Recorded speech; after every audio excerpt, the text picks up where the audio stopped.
Hello viewers, welcome to likeable education channel. এর আগের ভিডিওতে আলোচনা করেছিলাম চারটি আর্য সত্য এবং অষ্টাঙ্গিক মার্গ নিয়ে। সেই ভিডিওটি না দেখে থাকলে ডেসক্রিপশনে দেওয়া লিঙ্ক থেকে ভিডিওটিকে অবশ্যই দেখে নেবে। আজকে আমাদের আলোচ্য বিষয় হলো গুপ্ত যুগকে সুবর্ণ যুগ বলা যায় কেন। প্রাচীন ভারতবর্ষের সভ্যতা ও সংস্কৃতির ইতিহাসে গুপ্ত যুগ এক গৌরবময় অধ্যায়। এ যুগে সাহিত্য, শিল্প, সংস্কৃতি, বিজ্ঞান চর্চা, ধর্মজীবনের সর্বক্ষেত্রেই এক অভূতপূর্ব উন্নতি সাধিত হয়। গুপ্ত যুগকে এজন্য অনেকে সুবর্ণ যুগ বলে আখ্যায়িত করে থাকেন। ঐতিহাসিক বার্নেট গুপ্ত যুগকে গ্রিসের ইতিহাসের প্যারিক্লিসের যুগ, রোমের ইতিহাসের আগস্টাসের যুগ এবং ইংল্যান্ডের এলিজাবেথের যুগের সঙ্গে তুলনা করেছেন। গুপ্ত যুগকে সুবর্ণ যুগ বলার কারণ। ঐতিহাসিক স্মিথ এর মতে প্রধানত বৈদেশিক সভ্যতার সঙ্গে যোগাযোগের ফলেই এই সুবর্ণ যুগের উত্থান সম্ভব হয়েছিল। বলা বাহুল্য, স্মিথের এই বক্তব্য সর্বাংশে গ্রহণযোগ্য নয়, কারণ গুপ্ত যুগের এই সাংস্কৃতিক বিকাশে গ্রিক, রোমান ও চৈনিক প্রভাব কিছু থাকলেও তা কখনোই প্রধান নয়। মৌর্যোত্তর যুগে বা মৌর্য যুগের পরে শুঙ্গ শাসনাধীনে হিন্দু ধর্মের পুনরুত্থানের সূচনা, গুপ্ত যুগে রাজনৈতিক ঐক্য, সুষ্ঠু শাসন ব্যবস্থা, দেশের আভ্যন্তরীণ শান্তি ও সমৃদ্ধি এবং রাজন্যবর্গের উদারতা ও সংস্কৃতির পৃষ্ঠপোষকতাই হল গুপ্ত যুগের এই সংস্কৃতির উৎকর্ষের কারণ। এবার আছে সাহিত্য। সাহিত্যের ক্ষেত্রে গুপ্ত যুগে বিশেষ উন্নতি ঘটে। সংস্কৃত ভাষাই ছিল এই যুগের সাহিত্যের মাধ্যম।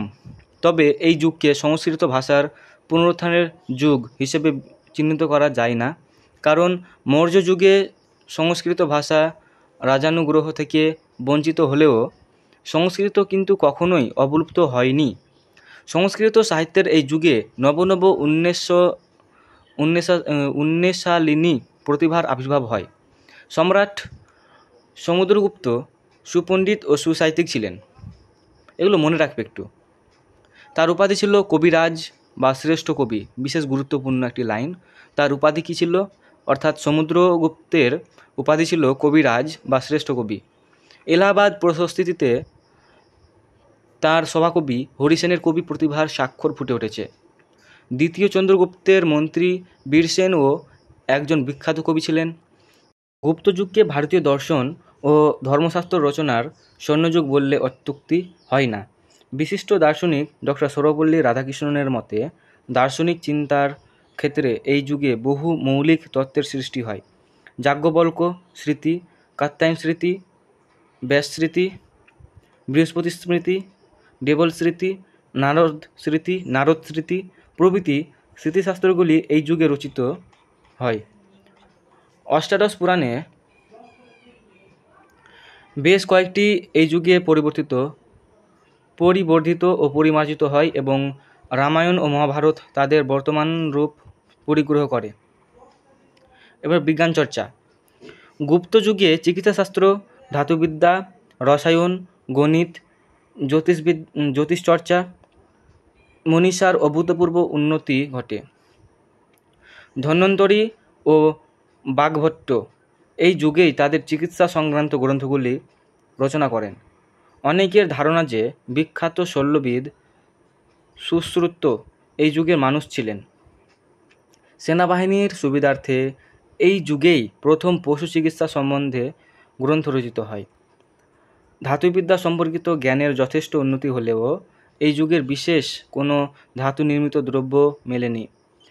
দিল্লির নিকটে প্রাপ্ত মেহরৌলি লৌহস্তম্ভটি আজও বিস্ময়ের উদ্রেক করে। এই স্তম্ভের গায়ে আজও কোনো মরচে পড়েনি বা মসৃণতা সামান্যতম নষ্ট হয়নি। নালন্দায় প্রাপ্ত তাম্র নির্মিত বুদ্ধমূর্তিটি বিভিন্ন রৌপ্য ও স্বর্ণ মুদ্রা এবং শিলমোহরের মধ্যেও ধাতুবিদ্যার উন্নতির নিদর্শন পাওয়া যায়। পিথাগোরাসের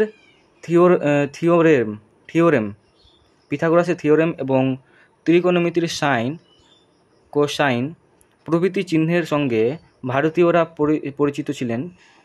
1 থেকে 9 পর্যন্ত সংখ্যার আবিষ্কার ও শূন্যের ব্যবহার, যা বিজ্ঞানের সব দিকেই ভারতীয়দের সৃষ্টি। এবার যেটা আসছে সেটা হচ্ছে ধর্ম। গুপ্ত যুগকে অনেকে হিন্দু ধর্মের পুনরুত্থানের যুগ বলে অভিহিত করেন। বলা বাহুল্য, এ মত সঠিক নয়। পুনরুত্থানের যুগ নয়, বরং এই যুগকে হিন্দু ধর্মের পুনর্গঠনের যুগ বলা যেতে পারে।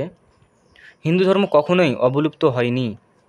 মৌর্য যুগে সমসাময়িকভাবে তা স্তিমিত হয়ে পড়লেও গুপ্ত যুগের বহু পূর্বেই তার অগ্রগতির সূচনা হয়। প্রাচীন বৈদিক ধর্ম এই যুগে নানাভাবে পরিবর্তিত হয়।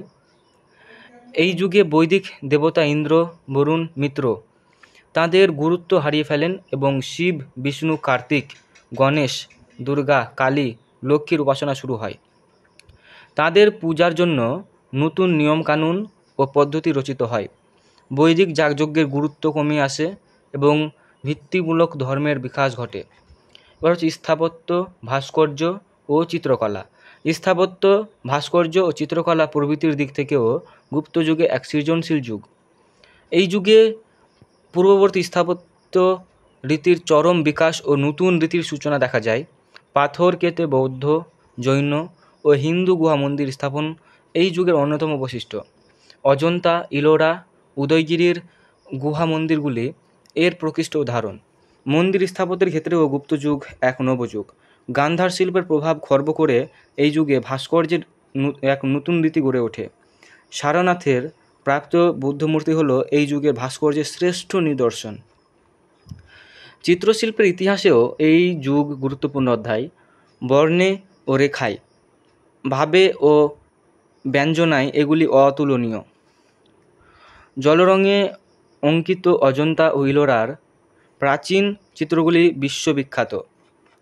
উপরোক্ত তথ্য ও যুক্তির ভিত্তিতে কিছু ঐতিহাসিক গুপ্ত যুগকে সুবর্ণ যুগ বলে অভিহিত করেছেন। তবে সাহিত্য, শিল্প ও সংস্কৃতির বিভিন্ন ক্ষেত্রে বহু পরিবর্তন সৃষ্টি হওয়া সত্ত্বেও এই যুগকে সুবর্ণ যুগ বলা যায় না, কারণ সাংস্কৃতিক উন্নয়নের পাশাপাশি ছিল অবক্ষয় ও দুর্দশার চিত্র। সাহিত্য ও শিল্পের ক্ষেত্রে গুপ্তযুগকে সুবর্ণ যুগ বললেও সামাজিক ও অর্থনৈতিক ক্ষেত্রে কখনোই তা সঠিক নয়।